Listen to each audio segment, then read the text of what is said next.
Nah yang gak enaknya udah di atas pesawat. Oke. Dia ada gimana ya? Apa? Ngoroknya itu ada tipenya. Coba. Yang pertama tuh dia tuh mendiamkan orang. Seperti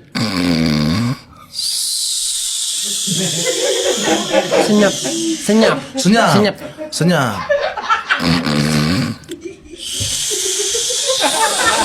Oh, seperti ngorok-ngorok ular sniper kan? Betul. Begitu dia. Oh. Yang kedua, kayak kita nyalain motor yang nggak bisa nyala. Gitu dia. Ngok.